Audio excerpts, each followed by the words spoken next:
Les finances ne devraient jamais être plus importantes que le vrai sens du mariage. Bonjour, bienvenue sur notre chaîne YouTube. Je m'appelle Sabine, je suis Wedding Planner à Asleila Bridal. Aujourd'hui, nous allons parler du budget. Nous allons parler de pourquoi est-ce qu'il est important de faire son budget. On connaît peut-être tous quelqu'un ou on a entendu parler de quelqu'un qui a dépensé au-delà de ce qu'il était prévu ou ce qu'il avait prévu et d'aller au-delà de son budget. Ou on connaît aussi quelqu'un qui a dû s'endetter pour pouvoir organiser son mariage. Cela arrive très souvent et croyez-moi, très souvent, ces petites choses qui concernent les finances créent souvent des petites tensions, des petits problèmes entre les familles, parfois même entre le couple, bien avant même le mariage. C'est pourquoi il est vital d'avoir le contrôle sur ses finances pour se rassurer que l'on a un mariage bien et mémorable. Les grandes célébrations, les grands événements coûtent cher, c'est vrai. C'est pourquoi même l'organisation d'un mariage est souvent l'un des premiers problèmes financiers auxquels la plupart des couples font face. Et la dernière chose à laquelle vous voudrez être confronté après les grandes célébrations, votre belle cérémonie, votre belle lune de miel, c'est de vous retrouver endetté. C'est pour ça donc qu'il est important de planifier, de faire son budget pour vous rassurer que les choses se passent bien, pour éviter des dettes non nécessaires. Et comme on l'a dit dans la vidéo précédente, que d'ailleurs je vous invite à suivre si vous ne l'avez pas encore suivi, le budget est très important, il est très capital parce que cela vous permet de savoir ce que vous pouvez vous offrir ou pas, savoir quelles sont vos limites. Il existe des gens dont les moyens ne posent pas problème et qui donc n'ont pas de limite quant à leur budget. De l'autre côté, il existe aussi des gens qui sont limités par ce montant défini ou prédéfini que l'on appelle budget. Cela ne veut pas dire que vous n'aurez pas votre mariage de rêve. Ce n'est pas ce que je suis en train de vous dire. Il s'agit ici d'organiser un mariage que vous pouvez vous payer sans vous endetter, sans grignoter les économies que vous avez prévues pour pouvoir vous aider à démarrer la vie d'après la cérémonie.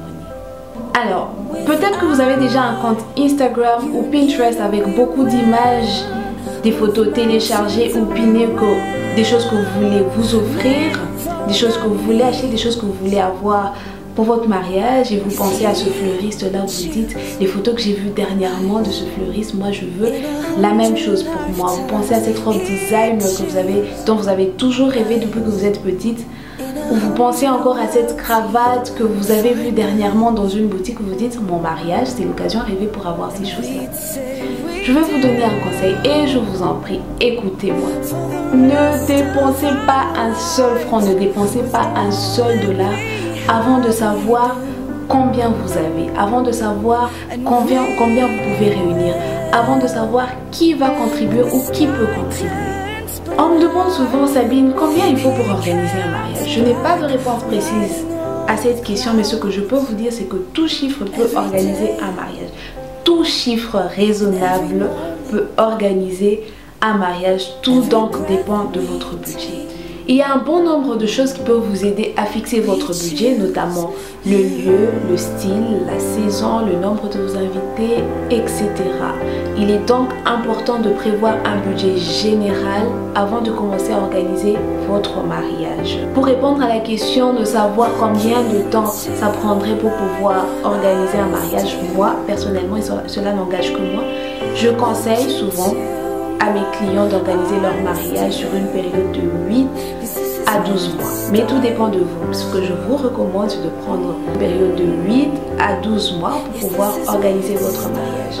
Faites donc un tableau avec toutes les dépenses prévues et évaluez le coût total. Et pour maîtriser votre budget, remettez en question certaines choses, certains points. Demandez-vous par exemple, y a-t-il des choses que je peux substituer ou dont je peux me passer?